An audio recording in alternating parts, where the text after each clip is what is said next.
대통령님, 러시아가 핵실험을 재개했습니다. 어떻게 생각하십니까? 북한도 핵실험을 하고 중국도 하고 러시아도 한다! 그런데 왜 우리만 안 하지? 냉전이 끝난 지 30년이 넘었습니다. 세계는 핵 없는 평화를 꿈꿨어요. 하지만 2025년 그 꿈이 흔들리기 시작했습니다. 러시아가 핵실험을 재개했고 북한은 계속 도발했어요. 중국은 군사력을 키웠습니다. 그리고 2025년 11월 10일 미국 대통령이 입을 열었어요. 왜 우리만 안 하지? 이 한마디가 세계를 뒤흔들었습니다. 구독과 좋아요는 더 좋은 영상을 만드는데 큰 힘이 됩니다. 여러분의 의견을 댓글로 남겨주세요. 2025년 11월 10일 뉴욕 CBS 스튜디오 도널드 트럼프 대통령이 앉아 있었습니다. 생방송 인터뷰였어요. 대통령님, 러시아가 핵실험을 재개했습니다. 앵커가 물었어요. 어떻게 생각하십니까? 트럼프가 잠시 침묵했습니다. 그리고 입을 열었어요. 북한도 핵실험을 하고 중국도 하고 러시아도 한다. 그가 말했습니다. 그런데 왜 우리만 안 하지? 스튜디오가 조용해졌어요. 지금 핵실험을 하겠다는 말씀이십니까? 앵커가 다시 물었습니다. 나는 선택지를 열어두고 싶어. 트럼프가 답했어요. 미국이 세계 최강이라는 걸 보여줘야 해. 그의 표정에는 자존심과 불안이 교차했습니다. 워싱턴 백악관.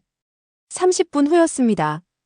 국가안보보좌관이 급하게 들어왔어요. 대통령님이 CBS에서 무슨 말씀을 하셨습니까? 참모들이 당황하고 있었습니다. 핵실험 재개를 시사하셨어요. 이건 큰일입니다. 전 세계가 난리가 날 겁니다. 실제로 그랬어요. 10분 만에 뉴스가 터졌습니다. 전 세계 언론이 일제히 보도했어요. 트럼프가 핵실험 재개를 시사했다고. 뉴욕 유엔 본부. 긴급회의가 소집됐습니다. 미국의 핵실험 재개 발언을 논의하겠습니다. 의장이 말했어요. 각국 대표들이 긴장한 표정이었습니다. 미국이 정말 핵실험을 재개하면 어떻게 됩니까? 프랑스 대표가 물었어요. 전 세계 핵 경쟁이 다시 시작됩니다. 영국 대표가 답했습니다. 러시아, 중국, 북한 모두 실험을 늘릴 겁니다. 신냉전의 서막입니다. 독일 대표가 덧붙였어요. 서울 용산 대통령실 같은 시각이었습니다. 이재명 대통령이 긴급 안보회의를 소집했어요. 트럼프의 발언을 분석하세요. 대통령님, 이건 단순한 발언이 아닙니다. 안보실장이 말했습니다. 미국의 전략이 바뀌고 있어요. 어떻게요? 과거엔 외교와 동맹으로 억제했어요. 하지만 이제는 힘으로 직접 보여주려 합니다. 대통령이 고개를 끄덕였어요. 우리의 대응은? 조용히 지켜봅시다. 외교부 장관이 말했습니다. 하지만 우리도 준비는 해야 합니다. 모스크바 크렘린궁. 블라디미르 푸틴이 웃고 있었습니다. 트럼프가 핵실험을 하고 싶대. 그가 참모들에게 말했어요. 좋아. 우리도 더 하자. 몇 번 더 할까요? 2배로. 미국이 하나 하면 우리는 둘 한다. 푸틴이 자신 있게 말했습니다. 베이징 중난하이. 시진핑도 비슷한 회의를 하고 있었어요. 미국이 핵카드를 꺼내들었습니다. 군부 순회가 보고했어요. 우리도 대응해야 합니까? 당연하지. 시진핑이 답했습니다. 미국이 강해 보이려고 하는데 우리가 가만히 있을 순 없어. 평양 노동당 본부. 김정은도 뉴스를 보고 있었습니다. 트럼프가 핵실험을 한다고? 그가 웃었어요. 재미있네. 우리도 한 번 더 하자. 언제 합니까? 다음 달. 미국보다 먼저. 전 세계가 긴장하고 있었어요. 트럼프 한마디에 핵 도미노가 시작된 거였습니다. 뉴욕타임스. 긴급 사설이 나갔습니다. 트럼프 대통령의 핵실험 발언은 무책임하다는 내용이었어요. 냉전 이후 30년간 유지된 핵 질서가 무너질 수 있다고 경고했습니다. 미국이 실험을 재개하면 러시아, 중국, 북한이 따라할 거라고. 그리고 세계는 다시 공포에 떨게 될 거라고. 워싱턴 포스트도 비판했어요. 트럼프는 자존심을 위해 세계 평화를 담보로 잡았다고. 이는 리더십이 아니라 오만이라고. 하지만 트럼프를 지지하는 언론도 있었습니다. 폭스뉴스였어요. 북한, 러시아, 중국이 핵을 과시하는데 미국만 가만히 있으면 약해 보인다고. 트럼프의 발언은 정당한 경고라고 옹호했습니다. 미국 내부도 분열됐습니다. CBS 스튜디오. 다음 날 토론 프로그램이었어요. 트럼프의 핵실험 발언을 논의하겠습니다. 진행자가 말했습니다. 패널러가 말했어요. 대통령의 발언은 위험합니다. 핵 군비 경쟁을 촉발할 수 있어요. 패널 B가 반박했습니다. 하지만 북한과 러시아가 실험을 하는데 우리만 가만히 있으면 약해 보입니다. 약해 보이는 게 뭐가 문제입니까? 패널러가 되물었어요. 진짜 강한 나라는 힘을 과시하지 않습니다. 그럼 어떻게 합니까? 다른 방법이 있습니다. 패널러가 답했어요. 기술과 외교로 억제하는 거죠. 한국처럼요. 한국이요? 네. 한국은 핵이 없어도 북한을 억제해요. 방어 기술과 동맹으로요. 스튜디오가 조용해졌습니다. MIT 국제안보연구소. 세미나가 열렸습니다. 트럼프의 핵 전략을 분석하겠습니다. 교수가 말했어요. 그가 왜 저런 발언을 했을까요? 한 학생이 물었습니다. 두려움 때문입니다. 교수가 답했어요. 뭐가 두렵습니까? 미국의 영향력이 약해지는 거요. 교수가 설명했습니다. 과거엔 미국의 해고산만으로 충분했어요. 하지만 지금은 다릅니다. 러시아는 우크라이나에서 핵 위협을 하고 중국은 대만 근처에서 무력 시위를 해요. 트럼프는 이런 도전에 대응하려는 겁니다. 하지만 방법이 잘못됐어요. 왜 잘못됐습니까? 21세기에는 핵실험이 답이 아니거든요. 교수가 강조했어요. 진짜 억제력은 기술과 시스템에서 나옵니다. 워싱턴 전략국제문제연구소. 긴급 브리핑이었습니다. 트럼프 발언 이후 48시간. 분석관이 말했어요. 러시아는 핵실험 일정을 발표했고 중국은 군사훈련을 강화했어요. 북한은 다음 달 실험을 예고했습니다. 도미노 효과입니다. 다른 분석관이 덧붙였어요. 트럼프 한마디가 전 세계 핵 질서를 흔들었어요. 백악관 집무실. 밤 11시였습니다. 트럼프가 혼자 앉아 있었어요. 핸드폰으로 뉴스를 보고 있었습니다. 전 세계 언론이 자신을 비판하고 있었어요. 트럼프의 핵 위협이 세계 위기를 촉발했다고.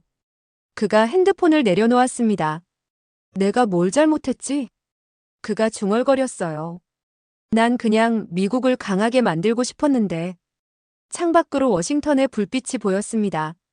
하지만 그 불빛도 트럼프의 불안을 가릴 순 없었어요. 2025년 11월 10일.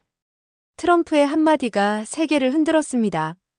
북한도 중국도 러시아도 핵실험을 하는데 왜 우리만 안 하지? 자존심이었을까요? 불안이었을까요? 아니면 둘 다였을까요? 확실한 건 하나였습니다. 그의 발언은 도발이 아니라 두려움의 표현이었다는 것. 미국이 더 이상 절대 강자가 아니라는 사실. 그것이 트럼프를 불안하게 만들었습니다. 2025년 11월 12일. 제네바 국제안보포럼. 세계 각국의 국방 전문가들이 모였습니다. 주제는 21세기 억제력의 변화였어요. 냉전 시대의 억제력을 설명하겠습니다. 미국 국방연구소 교수가 말했어요. 스크린에 그래프가 나타났습니다. 1950년부터 1990년까지 미국과 소련이 핵무기로 세계를 통제했어요. 핵탄두 수가 많을수록 강했습니다. 단순했죠. 청중들이 고개를 끄덕였어요. 하지만 지금은 다릅니다. 교수가 다음 슬라이드를 넘겼습니다. 핵이 많다고 꼭 강한 건 아니에요. 왜일까요? 한 참석자가 손을 들었어요. 기술이 발전했기 때문입니까? 정확합니다. 교수가 답했습니다. 미사일 방어 시스템, 정밀 타격 무기, 사이버 전력. 이런 것들이 핵의 효용을 낮췄어요. 특히 한국의 사례를 보겠습니다. 스크린에 한반도 지도가 나타났어요. 한국은 핵무기가 없습니다. 하지만 북한의 핵 위협을 효과적으로 억제하고 있어요. 어떻게요? 세 가지 방법입니다. 교수가 설명했어요. 첫째, 미사일 방어망. 사드, 패트리어트, 천공. 다층 방어 시스템이에요. 둘째, 정밀 타격 능력. 현무 미사일은 북한의 모든 핵시설을 정확히 타격할 수 있습니다. 셋째, 한미동맹. 미국의 해고산과 결합된 완벽한 억제력이죠. 이게 바로 21세기형 억제입니다. 핵이 아니라 기술과 연합으로 막는 거예요. 박수가 터져 나왔습니다. 워싱턴 펜타곤. 같은 날 오후였습니다. 국방장관이 고위 장성들과 회의하고 있었어요. 제네바 포럼 발표를 보셨습니까? 장관이 물었습니다. 네. 한국 사례를 중심으로 다뤘습니다. 합참의장이 답했어요. 우리도 배워야 할 게 많습니다.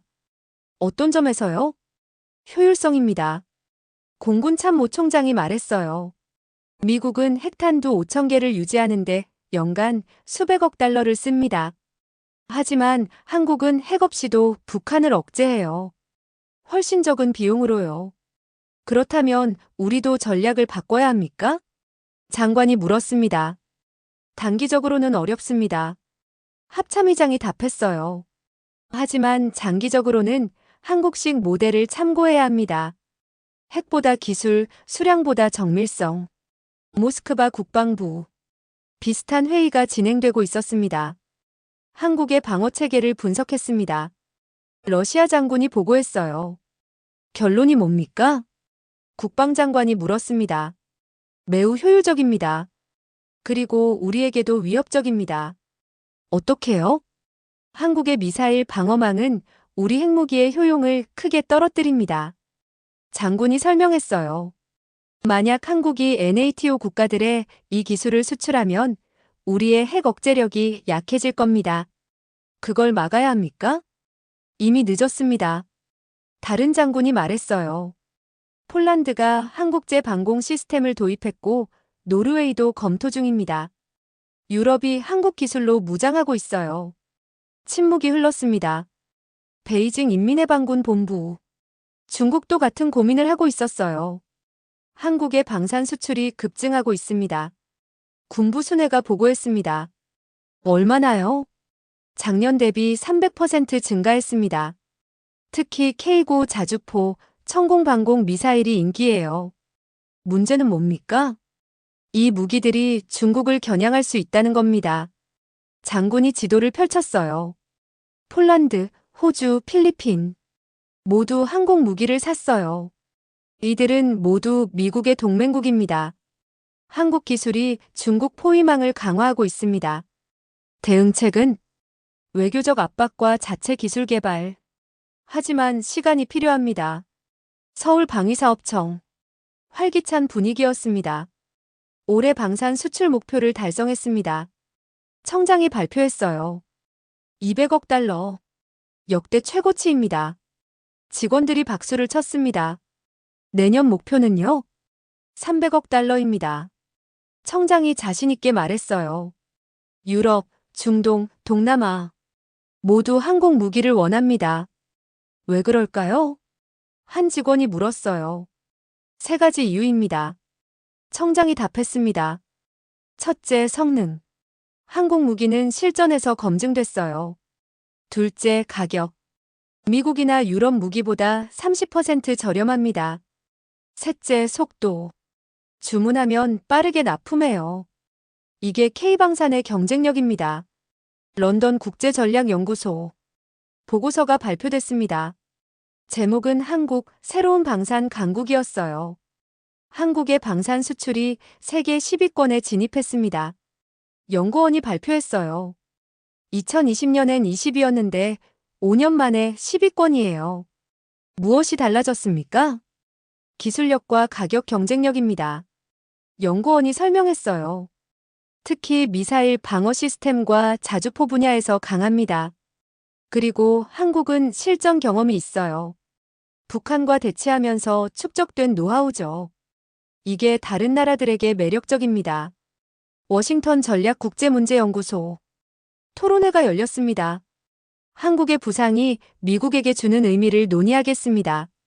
사회자가 말했어요. 패널어가 말했습니다. 긍정적입니다. 한국은 미국의 동맹이에요. 한국이 강해지면 미국의 부담이 줄어듭니다. 패널 B가 다른 의견을 냈어요. 하지만 동시에 경쟁자이기도 합니다. 한국이 방산 시장에서 미국 기업과 경쟁해요. 어떻게 봐야 할까요? 사회자가 물었습니다. 균형이 필요합니다. 패널 C가 답했어요. 한국과 협력하되 미국의 기술 우위는 유지해야 합니다. 하지만 솔직히 말하면 한국이 빠르게 따라잡고 있어요. 일부 분야에서는 이미 넘어섰습니다. 도쿄 방위성.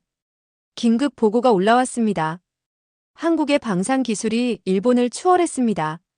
관료가 보고했어요. 어떤 분야에서요? 장관이 물었습니다. 미사일, 자주포, 전차. 거의 모든 지상 무기 분야입니다. 어떻게 이렇게 빨리요?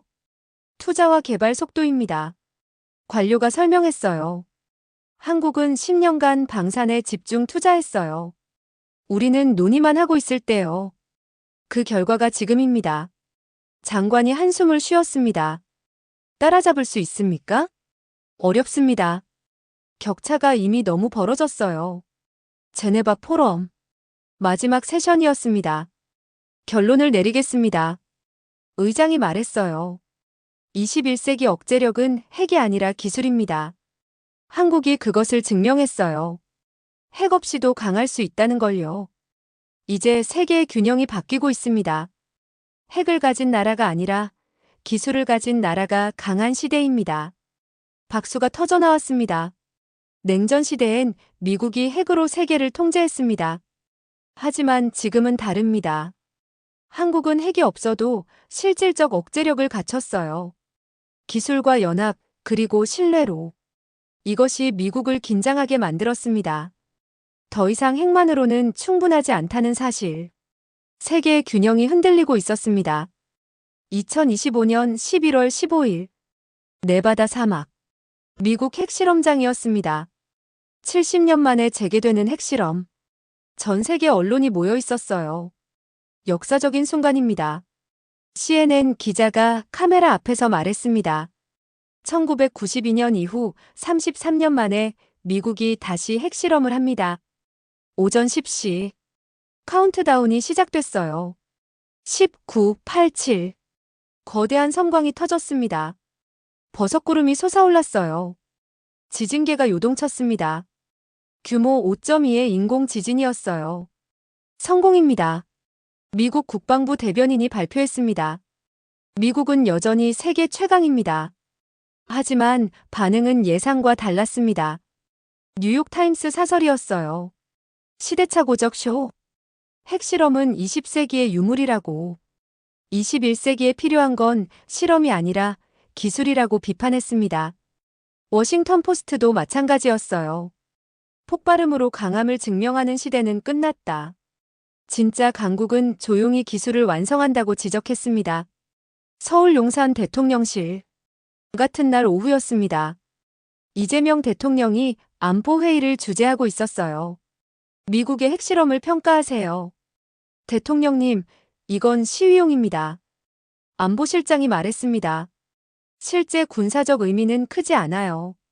이미 가지고 있는 핵무기로 충분하니까요. 그럼 왜 했을까요? 심리전입니다. 국방부 장관이 답했어요.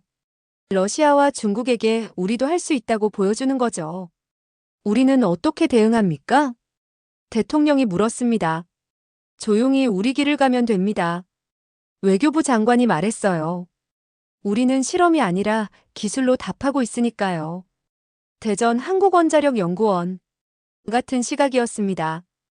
연구원들이 핵융합 실험을 진행하고 있었어요. 플라즈마 온도 1억도 달성. 한 연구원이 외쳤습니다. 유지 시간 30초. 성공입니다. 소장이 기뻐했어요. 이게 진짜 핵기술입니다. 그가 말했습니다. 폭발이 아니라 제어. 파괴가 아니라 창조. 미국은 네바다에서 핵을 터뜨리고 우리는 여기서 핵을 길들이고 있어요. 대구 국방과학연구소. 미사일 실험장이었습니다. 현무 미사일 발사 시험이 진행되고 있었어요. 발사. 미사일이 하늘로 치솟았습니다. 500km 떨어진 표적. 정확히 명중했어요. 오차 1m 이내였습니다. 완벽합니다. 연구원이 보고했어요. 이 정밀도면 북한의 모든 핵시설을 무력화할 수 있습니다. 핵이 아니어도요? 네. 재래식 탄두로도 충분합니다. 정확하게 맞추기만 하면요. 워싱턴 국방부. 브리핑이 진행되고 있었습니다. 한국의 미사일 기술을 분석했습니다. 분석관이 보고했어요. 결론이 뭡니까? 국방장관이 물었습니다. 매우 인상적입니다. 어떤 면에서는 우리보다 앞섰어요. 구체적으로요?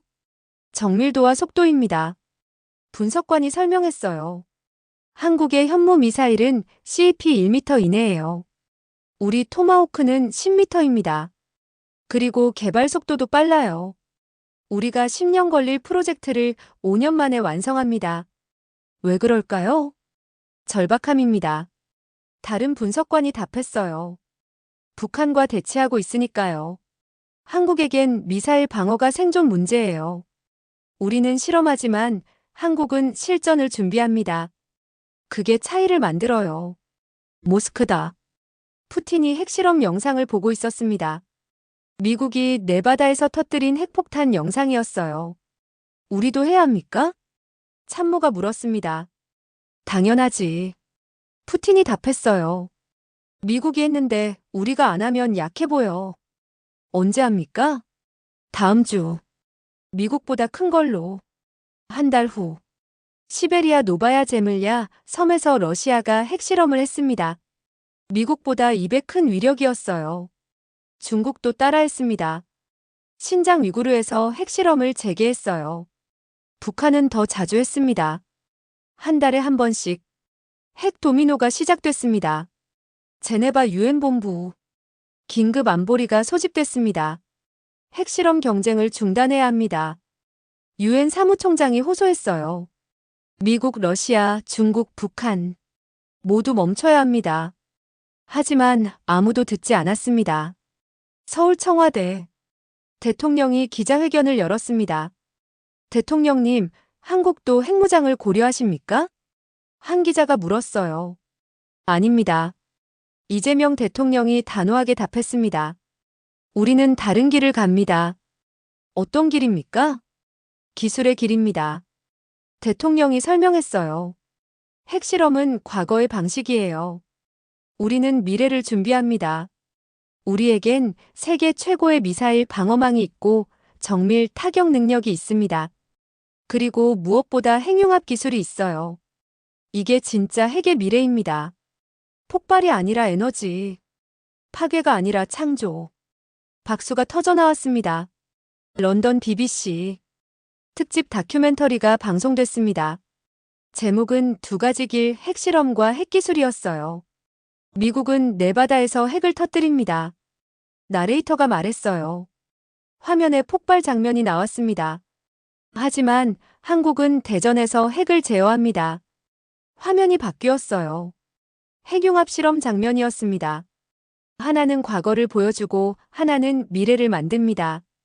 하나는 폭발음으로 힘을 과시하고 하나는 침묵 속에서 기술을 완성합니다. 여러분은 어느 길이 더 강하다고 생각하십니까? MIT 공대. 강의실이었습니다. 21세기 군사기술을 논의하겠습니다. 교수가 말했어요. 핵실험과 핵기술. 무엇이 더 중요할까요? 한 학생이 답했습니다. 핵기술입니다. 실험은 일회성이지만 기술은 축적되니까요. 정확합니다. 교수가 고개를 끄덕였어요. 미국은 33년 만에 핵실험을 했어요. 하지만 그 33년간 한국은 기술을 쌓았습니다. 누가 더 앞서 있을까요? 단기적으로는 미국이지만 장기적으로는 한국입니다. 다른 학생이 말했어요. 왜냐하면 기술은 진화하지만 폭발은 폭발일 뿐이니까요. 교수가 미소를 지었습니다. 훌륭한 답입니다. 서울과학기술원. 기자들이 연구실을 견학하고 있었습니다. 이게 우리의 핵기술입니다. 연구원이 설명했어요. 화면에 복잡한 도표가 나타났습니다. 핵융합로, 소형 원자로, 방사선 의료기술. 모두 핵을 다루지만 폭발과는 다릅니다. 이게 진짜 21세기 핵기술이에요. 한 기자가 물었습니다. 미국의 핵실험과 비교하면요? 비교 자체가 무의미합니다. 연구원이 답했어요. 그들은 과거를 반복하고 우리는 미래를 만들고 있으니까요. 2025년 11월. 세계는 두 길을 보았습니다. 미국은 여전히 실험으로 힘을 증명하려 했어요. 폭발음으로, 버섯구름으로. 하지만 한국은 이미 기술로 답하고 있었습니다. 정확한 제어, 안정된 원자력 체계, 초정밀 미사일 방어망. 한국은 실험이 아닌 결과로 증명했습니다. 조용히 그리고 확실하게. 2025년 11월 20일. 백악관 집무실. 밤 11시였습니다. 트럼프가 혼자 앉아 있었어요. 책상 위에는 보고서가 쌓여 있었습니다. 한국의 방산 수출 현황. NATO의 항공 무기 도입. 폴란드. 한국제 방공 시스템 배치 완료. 그가 보고서를 한 장씩 넘겼습니다. 한국이 이렇게 강했나? 중얼거렸어요. 문이 열렸습니다. 국가안보보좌관이 들어왔어요. 대통령님, 아직도 안 주무십니까? 잠이 안 와. 트럼프가 답했습니다.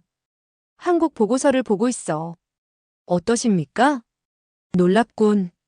트럼프가 보고서를 내려놓았어요. 내가 걱정한 건 러시아 핵이 아니었어. 그럼요. 한국이었어. 보좌관이 의아한 표정을 지었습니다. 한국이요? 우리 동맹인데요? 동맹이지. 하지만 동시에 트럼프가 말을 멈췄습니다. 경쟁자이기도 해. 워싱턴 전략국제문제연구소. 다음 날 오전이었습니다. 비공개 브리핑이 진행되고 있었어요. 트럼프 대통령의 진짜 의도를 분석하겠습니다. 선임 연구원이 말했습니다. 스크린에 지도가 나타났어요. 유럽이 붉은색으로 표시돼 있었습니다.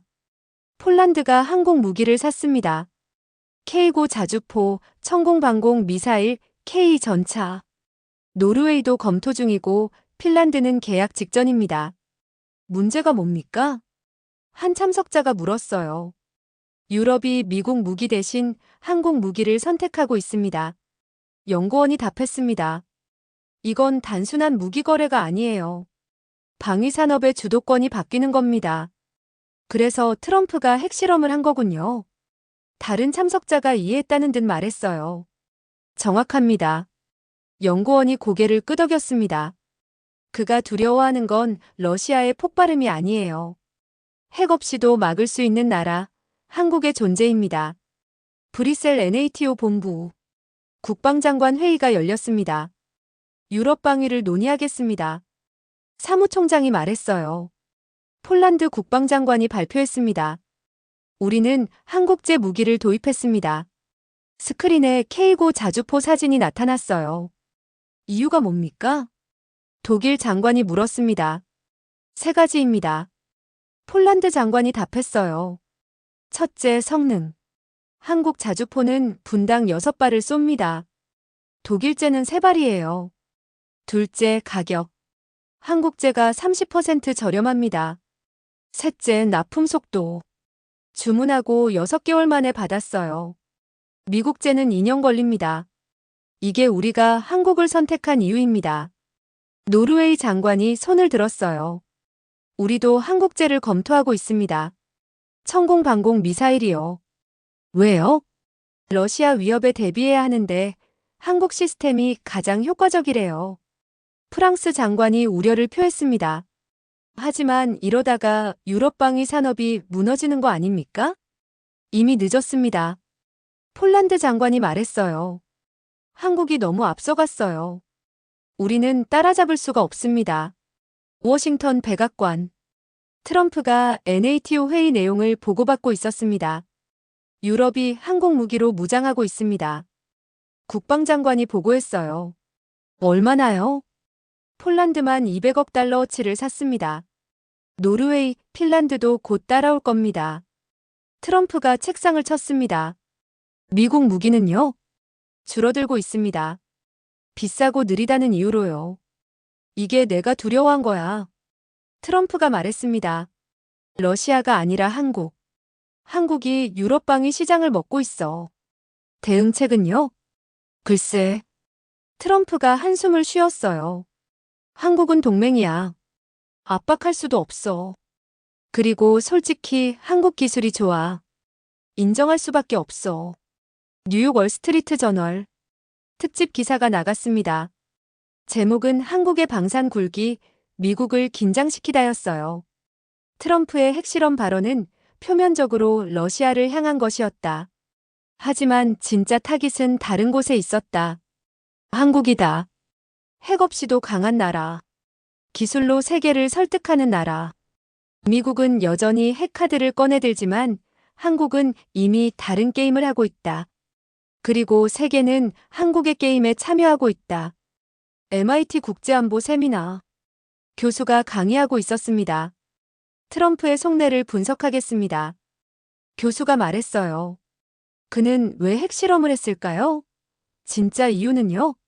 한 학생이 답했습니다. 한국 때문입니다. 어떻게 알았죠? 타이밍입니다. 학생이 설명했어요. 폴란드가 한국 무기를 도입한 직후에 실험했어요. 우연이 아닙니다. 정확합니다. 교수가 칭찬했어요. 트럼프는 유럽에게 말하고 싶었던 겁니다. 미국이 여전히 최강이라고. 하지만 효과가 있습니까? 다른 학생이 물었어요. 없습니다. 교수가 단호하게 답했습니다. 왜냐하면 21세기의 폭발음은 설득력이 없거든요. 유럽이 원하는 건 핵이 아니라 실전에 쓸 수 있는 무기예요. 그걸 한국이 제공하고 있습니다. 서울 청와대 안보실장이 대통령에게 보고하고 있었습니다. 미국이 긴장하고 있습니다. 왜요? 이재명 대통령이 물었어요. 우리 때문입니다.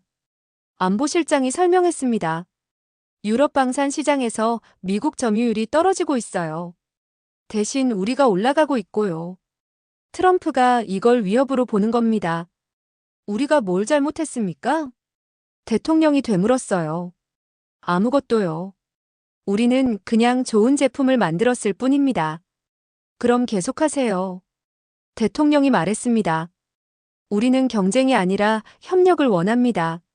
하지만 우리 기술을 숨길 이유도 없어요. 워싱턴 국방부 장성들이 모여 있었습니다.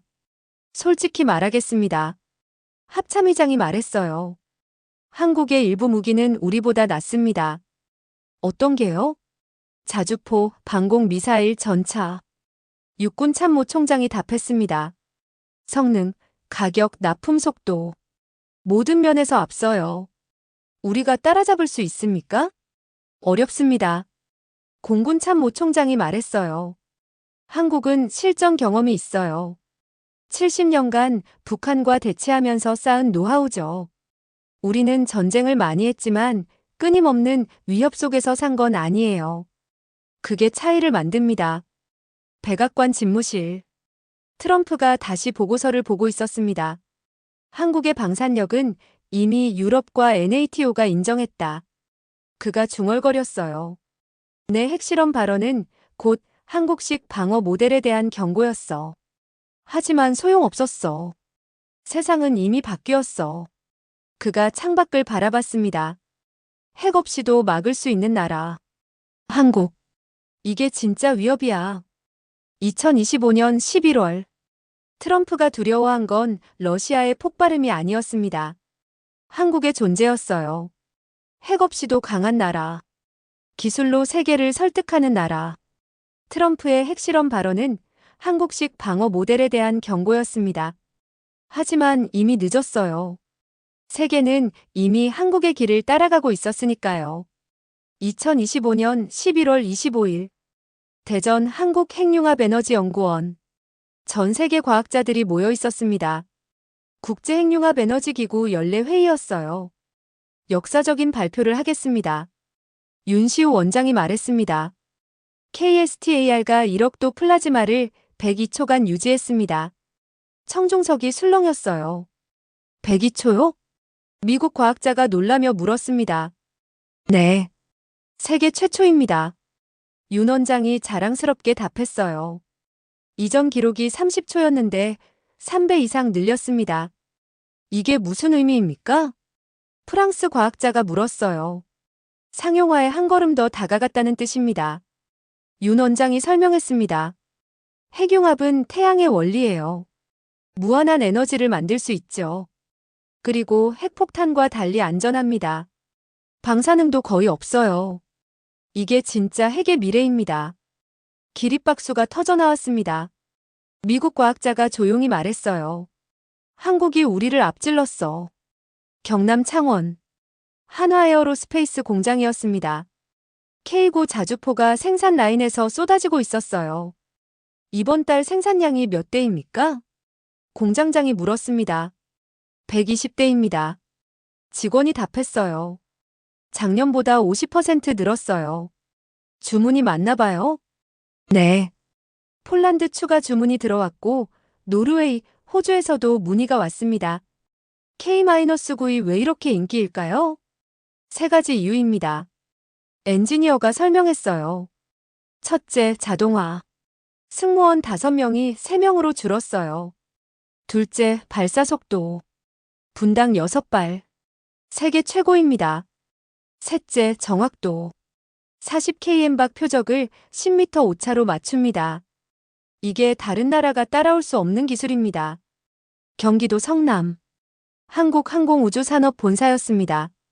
KF-21 전투기 개발팀이 회의하고 있었어요. 시험 비행 결과를 보고하겠습니다. 수석 엔지니어가 말했습니다.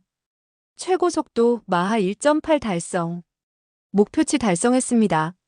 레이더 회피 성능은요? RCS 0.5제곱미터. 4.5세대 전투기 중 최고 수준입니다. 언제 양산합니까? 내년부터입니다. 그리고 엔지니어가 잠시 멈췄어요. 인도네시아, 폴란드, 말레이시아에서 구매 의사를 밝혔습니다. 아직 양산도 안 된 비행기를요? 네. 한국 기술을 믿는 겁니다. 충남 보령 LIG넥스1 미사일 연구소였습니다. 천공이 방공 미사일 시험이 진행되고 있었어요. 표적 발사. 드론 10대가 동시에 날아왔습니다. 요격 시작. 천공 미사일이 발사됐어요. 10발 중 10발. 모두 명중했습니다. 완벽한 명중률입니다. 연구원들이 환호했어요. 이게 한국의 방공 기술입니다. 연구소장이 말했습니다. 패트리어트보다 싸고 사드보다 빨라요. 그리고 우리 땅에서 만들어집니다. 이게 핵심이에요. 브뤼셀 NATO 본부. 긴급 보고서가 돌고 있었습니다. 제목은 한국의 방산 기술력 평가였어요. 한국은 이제 방산 강국입니다. 보고서 내용이었습니다. 자주포 세계 1위. 방공 미사일 세계 3위. 전투기 개발 중이나 높은 잠재력. 미사일 방어 미국 다음 2위. 결론, 한국은 핵 없는 억제력 모델의 완성형이다. 독일 국방장관이 보고서를 읽고 있었어요. 대단하네요. 그가 중얼거렸습니다. 한국이 이렇게 강했나? 옆에 있던 참모가 답했어요. 70년간 북한과 대치하면서 쌓은 기술입니다. 실전이 최고의 스승이었던 거죠. 워싱턴 국방부. 긴급 회의가 열렸습니다. 한국의 기술력을 재평가해야 합니다. 국방장관이 말했어요. 스크린에 비교표가 나타났습니다. 미국 vs 한국 무기 성능 비교. K9 자주포 vs M109 팔라딘. 마이너스 발사 속도 한국 6발분, 미국 4발분. 마이너스 사거리 한국 54km, 미국 30km. 마이너스 자동화 한국 우수, 미국 보통. 천공 미사일 BS 패트리어트. 마이너스 가격 한국 60%, 미국 100%. 마이너스 명중률 한국 95%, 미국 90%. 마이너스 이동성 한국 우수, 미국 보통. 일부 분야에서 한국이 앞섰습니다.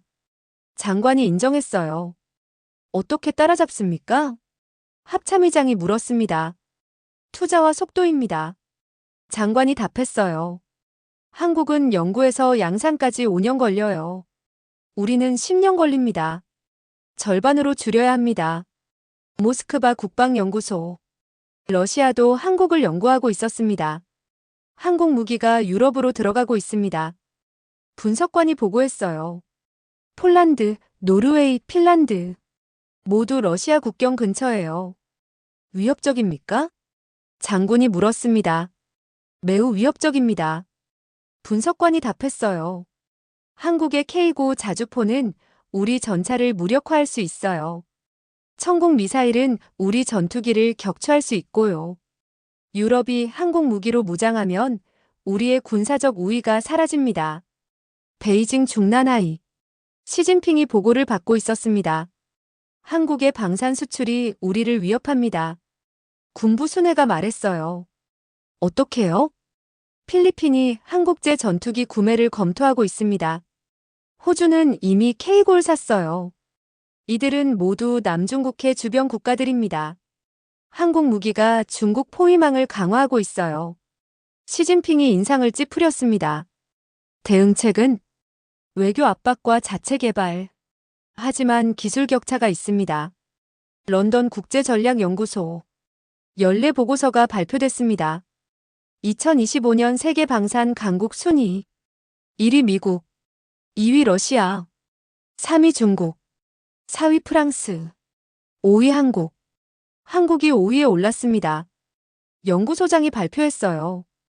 2020년엔 15위였는데 5년 만에 10계단 상승했어요. 이유가 뭡니까? 한 기자가 물었습니다. 기술과 가격, 그리고 속도입니다. 연구소장이 답했어요. 한국은 고성능 무기를 합리적인 가격에 빠르게 제공해요. 그리고 실전에서 검증됐다는 신뢰가 있습니다. 이게 한국 방산의 힘입니다. 서울 용산 대통령실. 이재명 대통령이 방산 기업인들을 만났습니다. 여러분이 자랑스럽습니다. 대통령이 말했어요. 한국 무기가 세계를 놀라게 하고 있어요. K9, 천공, KF-21 모두 세계 최고 수준입니다. 그리고 무엇보다 대통령이 강조했어요. 이건 핵이 필요 없는 억제력입니다. 폭발이 아니라 방어. 공포가 아니라 신뢰. 이게 21세기 안보의 정답입니다. 여러분이 그 답을 만들고 있어요. 박수가 터져나왔습니다. 2025년 11월 한국의 기술력이 세계를 놀라게 했습니다. 핵융합 배기초, K9 자주포 세계 1위, 천공 미사일 95% 명중률, KF-21 전투기 개발. 한국은 핵이 필요 없는 억제력을 만들어냈어요. 전 세계가 실험에 매달릴 때 한국은 이미 완성형 방어 국가가 되어 있었습니다. 2025년 12월 1일 워싱턴 백악관 국가안보회의가 열렸습니다. 트럼프 대통령이 참모들을 둘러봤어요. 우리가 150번은 지구를 날릴 수 있다고 했지? 그가 물었습니다. 네, 대통령님. 국방장관이 답했어요. 미국의 핵탄두는 5,000개가 넘습니다. 그런데 왜 아무도 감탄하지 않지? 트럼프가 답답하다는 듯 물었어요. 회의실이 조용해졌습니다. 대통령님. 국가안보보좌관이 조심스럽게 말했어요. 시대가 바뀌었습니다. 어떻게요? 힘의 의미가 바뀌었어요. 보좌관이 설명했습니다. 냉전 시대엔 핵이 곧 힘이었어요. 하지만 지금은 다릅니다. 지금은 누가 덜 싸우고 더 지키는가의 시대입니다. 뉴욕 유엔본부. 총회가 진행되고 있었습니다. 의장이 연설하고 있었어요. 21세기는 파괴의 시대가 아닙니다. 그가 말했습니다. 방어의 시대예요. 세계는 더 이상 폭발음에 감탄하지 않습니다. 세계가 원하는 건 안전입니다. 평화입니다. 그리고 그것을 제공하는 나라가 진짜 강국입니다. 청중석에서 박수가 나왔어요. 한국 대표가 자리에서 일어났습니다. 한국의 사례를 말씀드리겠습니다. 그가 발표했어요. 우리는 핵이 없습니다. 하지만 북한의 핵 위협을 70년간 막아왔어요. 어떻게요? 기술과 동맹으로요. 이게 21세기 안보의 모델입니다. 기립박수가 터져나왔습니다. 미국 대표는 표정이 굳어 있었어요. 런던 파이낸셜 타임스. 일면 톱 기사였습니다. 힘의 의미가 바뀌고 있다. 냉전 시대, 핵은 절대 권력이었다. 하지만 2025년 세계는 더 이상 핵 보유국 수를 세지 않는다. 대신 방어 기술을 본다. 미사일 요격률을 본다. 동맹의 신뢰도를 본다. 미국은 여전히 5,000개의 핵탄두를 자랑한다. 하지만 세계는 한국의 방어망을 배우고 있다. 시대가 바뀌었다. 워싱턴 포스트도 사설을 실었습니다. 미국의 딜레마. 우리는 세계 최강이다. 군사적으로, 경제적으로. 하지만 왜 불안한가? 한국이 핵 없이도 강하기 때문이다. 유럽이 한국 무기를 사기 때문이다. 힘의 정의가 바뀌고 있다. 그리고 미국은 그 변화에 적응하지 못하고 있다. 파리 샹젤리제 거리. 시위가 벌어지고 있었습니다. 핵 폐기하라. 평화를 원한다. 시민 1만 명이 모였어요. 왜 아직도 핵을 가지고 있습니까? 한 시위자가 외쳤습니다. 한국을 보세요. 핵 없이도 강합니다. 프랑스 정부는 당황했어요. 프랑스도 핵 보유국이었거든요. 베를린. 독일 의회가 열렸습니다. 독일의 안보 전략을 재검토하겠습니다. 국방장관이 말했어요. 우리는 미국 해고산에 의존해왔습니다. 하지만 이제 다른 선택지가 있어요. 뭡니까? 한 의원이 물었습니다. 한국식 모델입니다. 장관이 답했어요. 방어 중심 전략. 미사일 방어망, 정밀 타격 능력, 다층 방공. 핵에 의존하지 않고도 안전을 지킬 수 있습니다. 한국이 증명했어요. 의회가 술렁였습니다. 도쿄 일본 국회. 비슷한 논의가 벌어지고 있었어요. 일본도 한국을 배워야 합니다. 야당 의원이 말했습니다. 우리는 미국 해고산만 믿고 있어요. 하지만 한국은 자체 방어 능력을 키웠습니다. 일본은 뭘 하고 있습니까? 여당 의원이 반박했어요. 하지만 우리는 평화헌법이 있습니다. 평화헌법과 방어는 다릅니다. 야당 의원이 되받았어요. 한국도 평화를 사랑해요. 하지만 동시에 방어 능력도 갖췄습니다. 우리도 그래야 합니다. 워싱턴 전략국제문제연구소. 긴급 포럼이 열렸습니다. 미국의 전략을 재점검하겠습니다. 사회자가 말했어요. 패널5가 발표했습니다. 솔직히 말하겠습니다. 미국은 불안합니다. 왜요? 핵으로는 더 이상 세계를 설득할 수 없으니까요. 패널5가 설명했어요. 냉전 때는 핵이 곧 힘이었어요. 하지만 지금은 아닙니다. 유럽은 한국 무기를 사고 아시아는 한국 기술을 배웁니다. 미국의 핵은 박물관 전시품처럼 느껴져요. 패널 B가 다른 의견을 냈습니다.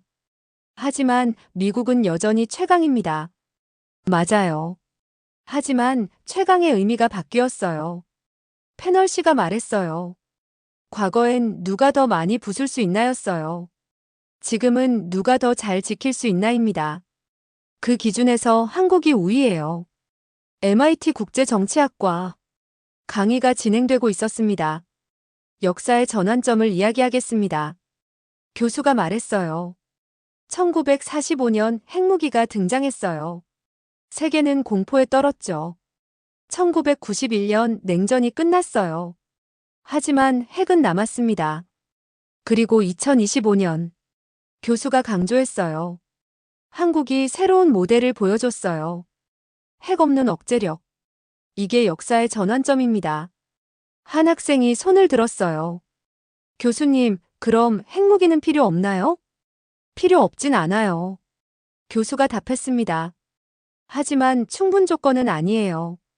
핵만으로는 부족해요. 21세기는 기술의 시대니까요. 서울국방연구원 세미나가 열렸습니다.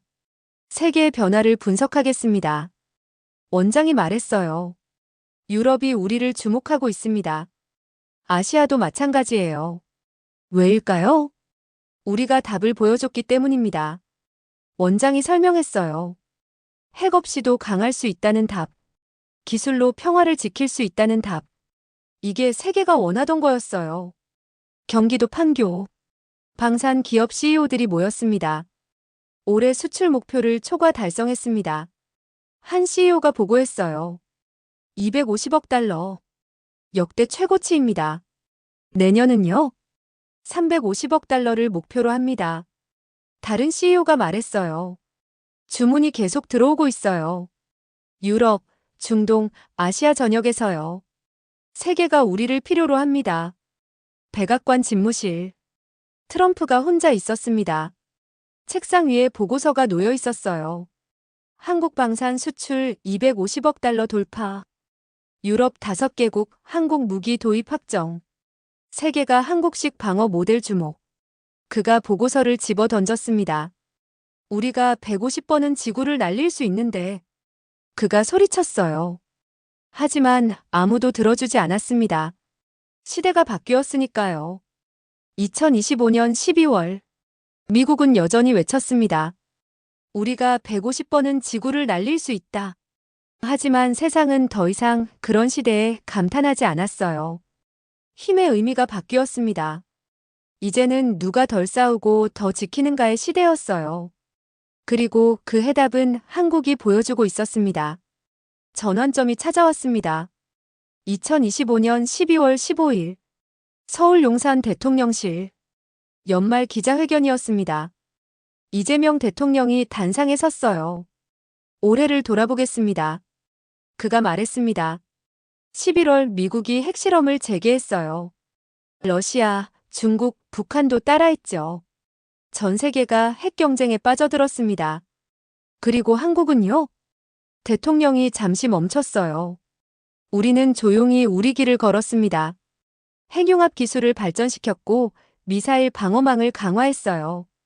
방산 수출 250억 달러를 달성했습니다. 이게 우리의 답이었어요. 기자 한 명이 손을 들었습니다. 대통령님, 한국도 핵무장을 고려하지 않으십니까? 아닙니다. 대통령이 단호하게 답했어요. 우리는 이미 충분히 강합니다. 핵이 없어도요? 기자가 다시 물었습니다. 네. 핵이 없어도요. 대통령이 설명했어요. 진짜 강국은 실험하지 않습니다. 유능함은 강자의 침묵이니까요. 실험은 약자의 증명이에요. 우리는 이미 증명했습니다. 박수가 터져 나왔습니다. 뉴욕타임스. 특집 기사가 실렸습니다. 제목은 침묵하는 강자 한국이었어요.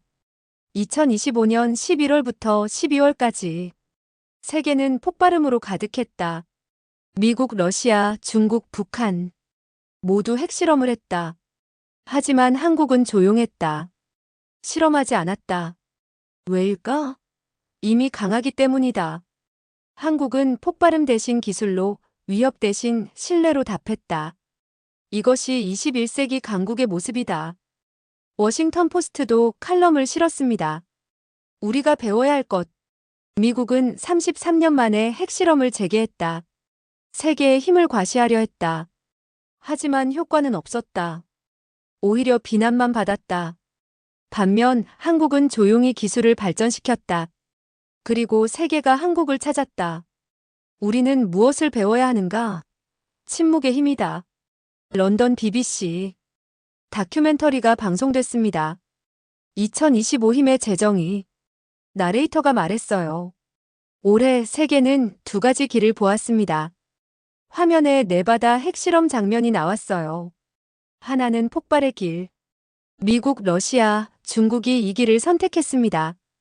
화면이 바뀌었어요. 한국의 연구소 모습이었습니다. 하나는 기술의 길. 한국이 이 길을 걸었습니다. 그리고 세계는 선택했어요. 어느 길이 진짜 강한 길인지. 화면에 유럽 각국이 한국 무기를 도입하는 장면이 나왔습니다. 세계의 선택은 명확했습니다. 제네바 국제안보 포럼. 연말 총회가 열렸습니다. 2025년을 평가하겠습니다. 의장이 말했어요. 올해 가장 주목받은 나라는 어디입니까? 청중들이 대답했습니다. 한국. 왜입니까? 핵 없이도 강했기 때문입니다. 한 전문가가 답했어요. 실험하지 않고 기술로 증명했기 때문입니다. 침묵 속에서 완성했기 때문입니다. 기립박수가 이어졌습니다. 베를린 국방대학교 졸업식이었습니다. 총장이 축사를 하고 있었어요. 여러분은 군인이 될 것입니다. 그가 말했습니다. 무엇을 배워야 할까요? 한국을 보세요. 총장이 강조했어요. 한국은 70년간 전쟁 없이 평화를 지켰어요. 어떻게요? 강한 방어력으로요. 확실한 억제력으로요. 이것이 진짜 군인의 역할입니다. 싸우는 게 아니라 지키는 것. 한국이 그걸 보여줬어요. 도쿄방위대학교. 비슷한 강의가 열렸습니다. 한국의 안보 전략을 배우겠습니다. 교수가 말했어요. 한국은 핵이 없습니다. 하지만 북한의 핵을 70년간 억제했어요. 비결이 뭡니까? 한생도가 물었습니다. 세 가지입니다. 교수가 답했어요. 기술, 동맹, 그리고 신뢰. 기술은 방어 능력이고, 동맹은 한미동맹이고, 신뢰는 국민의 지지예요. 이 세 가지가 있으면 핵이 필요 없습니다. 파리 소르본 대학교 국제정치학 강의였습니다. 21세기 강국의 조건을 논의하겠습니다. 교수가 말했어요. 20세기는 핵 보유국이 강국이었어요. 하지만 21세기는요? 한 학생이 답했습니다. 기술 보유국입니다. 정확합니다. 교수가 고개를 끄덕였어요. 한국이 그걸 증명했어요. 핵 없이도 강할 수 있다는 걸. 그리고 더 중요한 건 교수가 강조했어요. 진짜 강국은 힘을 과시하지 않는다는 겁니다. 조용히 확실하게 완성하는 거죠. 워싱턴 백악관. 트럼프가 참모들과 마지막 회의를 하고 있었습니다. 올해 우리가 뭘 배웠습니까? 그가 물었어요. 참모들이 서로를 쳐다봤습니다. 국가안보보좌관이 조심스럽게 말했어요. 핵실험만으로는 부족하다는 걸 배웠습니다. 그럼 뭐가 필요합니까? 기술과 신뢰입니다. 보좌관이 답했어요. 한국처럼요.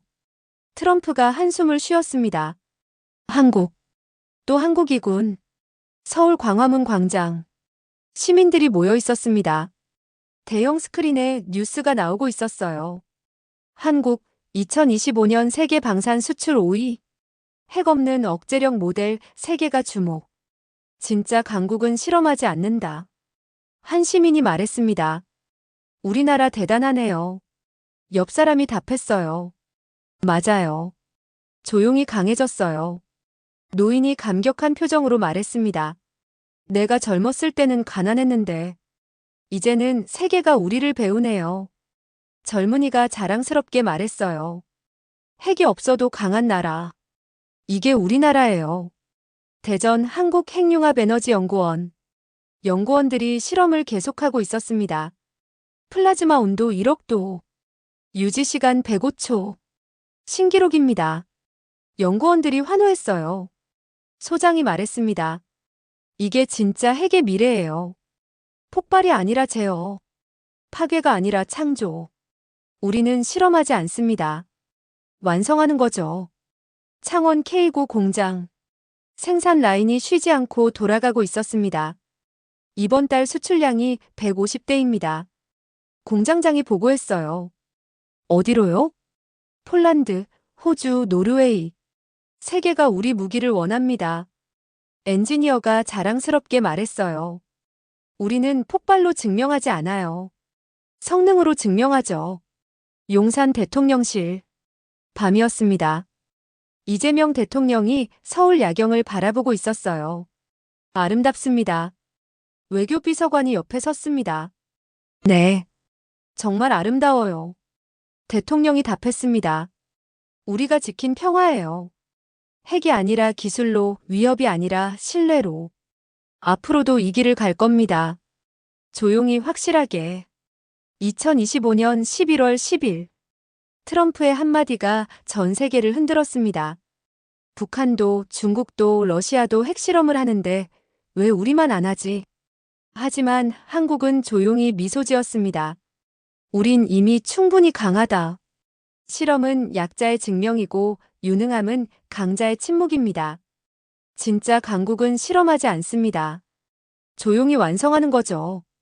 2025년, 한국이 그것을 증명했습니다. 이 영상이 여러분에게 자부심을 드렸다면 구독과 좋아요 부탁드립니다. 한국의 진짜 힘이 무엇인지, 21세기 강국의 의미가 무엇인지 더 많은 분들과 나누고 싶습니다. 여러분의 작은 관심 하나하나가 이런 감동적인 이야기를 계속 만드는 큰 힘이 됩니다. 댓글로 여러분의 생각도 나눠주세요. 핵 없이도 강한 나라, 조용히 완성하는 나라 대한민국에 대해 함께 이야기하고 싶습니다. 다음 영상에서는 한국이 세계를 놀라게 한 또 다른 순간을 준비했습니다. 알림 설정을 켜두시면 새로운 영상을 가장 먼저 만나보실 수 있어요. 감사합니다.